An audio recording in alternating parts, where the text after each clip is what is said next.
Hello everybody, this is Kirby over yonder, and despite it being one of the most influential and popular cartoons of all time, I've never really talked about The Simpsons on this channel before.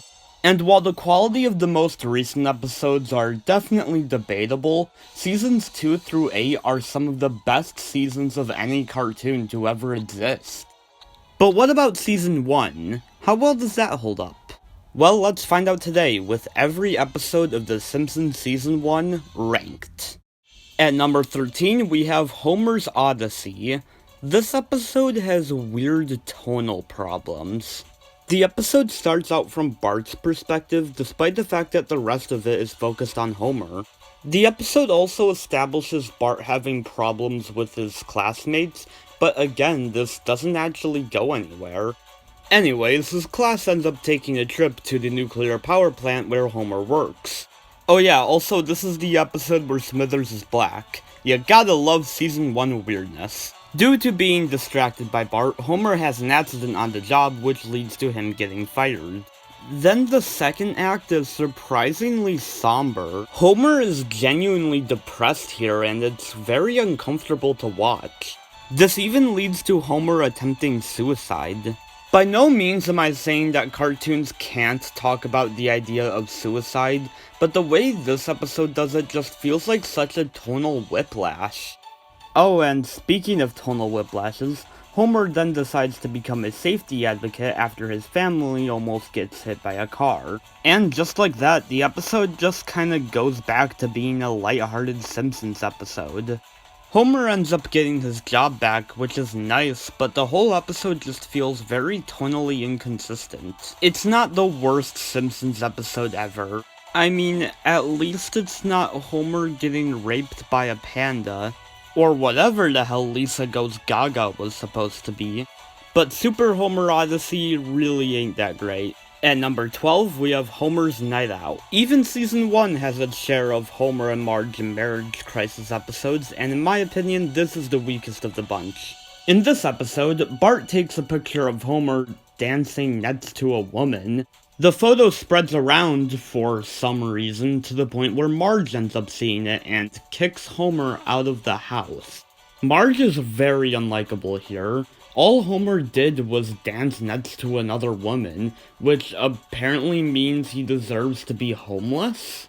And what's even stupider is that the episode sides with Marge. The moral of the episode was that apparently Homer was treating this woman like an object, you know, by dancing next to her.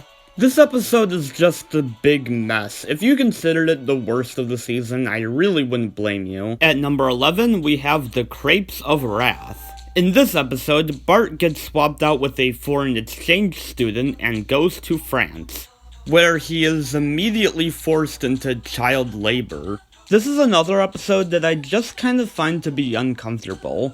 I'm not even the biggest Bart fan out there, but watching him suffer throughout the episode isn't fun. The side plot with the foreign exchange student doesn't really help much either. As again, it's really uncomfortable how the family, particularly Homer, would rather keep him than have Bart back. There's a little bit of fun to be had with the family not realizing that he's a spy, but it's still pretty uncomfortable. Overall, it's basically 22 minutes of Bart suffering. Not a very fun way to spend your time, if you ask me. At number 10, we have There's No Disgrace Like Home. This is one that you can tell is a very early episode, one where the characters haven't been fully established yet. Like, for some reason Homer is the one focused on appearing like a normal family, while the rest of the family are crazy troublemakers. I mean, Bart I understand, but Lisa and Marge? There's even a scene where Homer sells the TV. Like, when would Homer ever do that nowadays? The shock therapy scene is pretty memorable and interesting, but after that, the main conflict of the episode just kinda goes away. The family gets their money back, which I guess they consider a victory, and then they go off to buy a new TV. I guess it was supposed to be a joke ending, but it just kind of feels like a bit of a cheat to me. At number 9, we have Bart the Genius. In this episode, Bart cheats on a test, which ends up putting him in a school for very smart kids.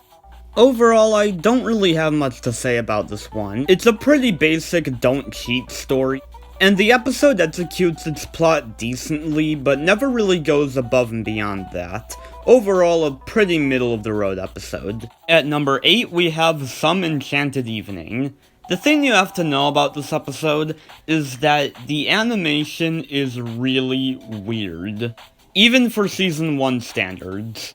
It probably doesn't look too off in stills, but in motion it is a lot more cartoony than the rest of the season.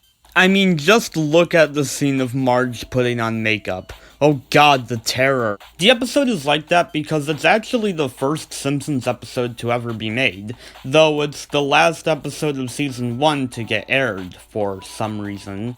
Anyways, this episode is about Homer and Marge going out on a date, and Bart and Lisa getting stuck with an evil babysitter. Much like Homer's Night Out, this is another Homer and Marge marriage crisis episode, and while it's not as frustrating as that one, it's not very interesting either. It's mostly just Homer and Marge on a date. It's fine, but not really anything special. Bart and Lisa's plot fares a bit better. I actually think the more fluid animation sorta works for the babysitter character. It helps her feel a lot more off and a little creepy. Overall, it's nothing amazing, but it's pretty enjoyable. I just wish the Homer and Marge stuff was more interesting. At number 7, we have Call of the Simpsons. This is another episode that's just pretty alright. It's a pretty generic wilderness story where the men get lost and the women do fine without them. Though what I do like about this episode is Maggie's side plot. She gets adopted by a bunch of bears, and it's honestly pretty adorable, easily the highlight of the episode. But aside from that, this one's pretty alright. At number 6, we have Bart the General.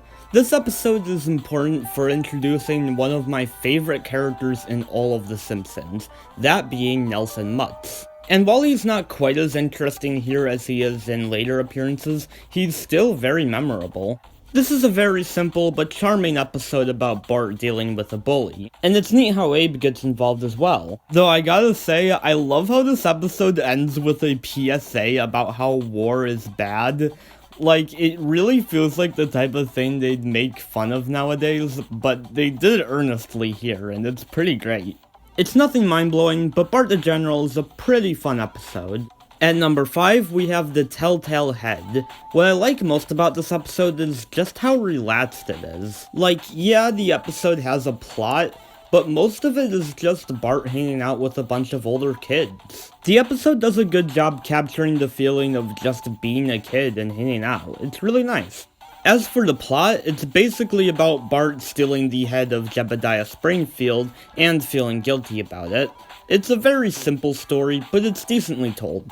Like I said with Bart the General, it's nothing mind-blowing, but it's a very fun and charming episode. At number 4, we have Krusty Gets Busted. In this episode, Krusty the Clown gets framed for a crime he didn't commit, so Bart and Lisa are on the case. This is the episode that introduces Krusty the Clown and Sideshow Bob, and they're both pretty great in this episode. Like always, Kelsey Grammer freaking nails it as Sideshow Bob.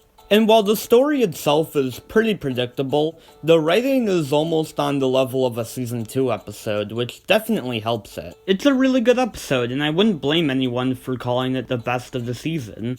At number 3, we have Simpsons roasting on an open fire, the very first episode of the entire show, and it's a pretty good one.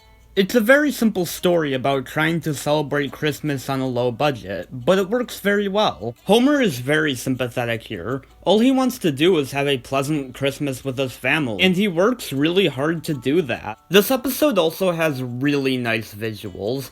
Obviously, Season 1 isn't as good looking as later seasons, but the snowy visuals combined with the atmospheric lighting makes for a really nice looking episode. It's not a phenomenal episode, but it's a simple story that works really well and does a good job putting you in the Christmas spirit. Definitely a good one to start out the series with.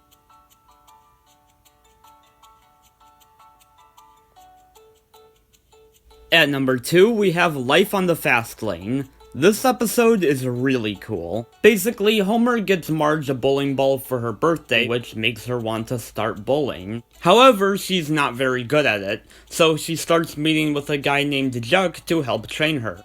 Chuck is great. I love his voice coupled with just how overly confident he is. He's really memorable. And the fantasy sequences between him and Marge are probably the most well-animated thing in the entire season. These scenes really help the episode stand out. Of all of the Homer and Marge marriage crisis episodes this season, this one is easily the best, since both Homer and Marge are very sympathetic, and their conflict is actually interesting. Homer doesn't completely understand what Marge is going through here, but he's clearly trying his best. Life on the Fast Lane is a really great episode, and it's definitely a highlight from Season 1. It came very close to being number 1 on this list, but it just got beat out by one episode.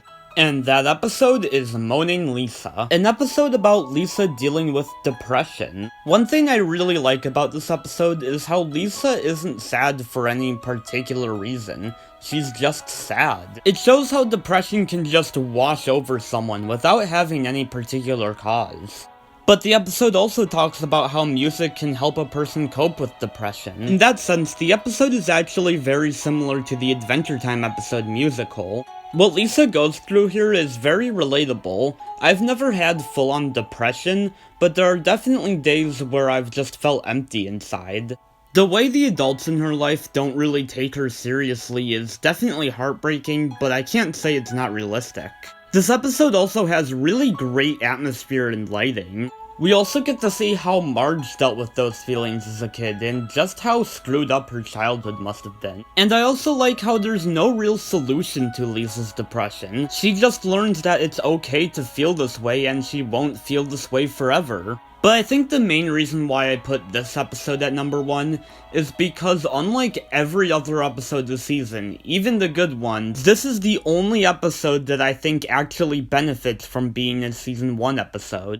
The slow pacing and lack of many over-the-top jokes means that the episode can truly take Lisa's dilemma seriously. And unlike Homer's Odyssey, it's tonally consistent all the way through. Overall, I really like Moaning Lisa. I wouldn't call it the best Simpsons episode ever or anything, but if you had to watch any Season 1 episode, I would pick this one. And that's The Simpsons Season 1. Overall, I'd say it's a pretty okay season. It reminds me a lot of the first season of Gumball in that it's not necessarily bad, but you can really tell that the writers are still trying to figure out the characters and the tone and the style of humor. There's definitely a charm to the first season of The Simpsons, but aside from the top 3 or 4 episodes, not a whole lot of substance. Definitely not the worst season of the show, but it's far from the best. Please tell me how you'd rank Simpsons Season 1, as well as how you feel about the season as a whole, in the comments. Also, let me know if you want to see more Simpsons rankings, or if you want me to do rankings of other shows. Have a very good day, and Kirby out.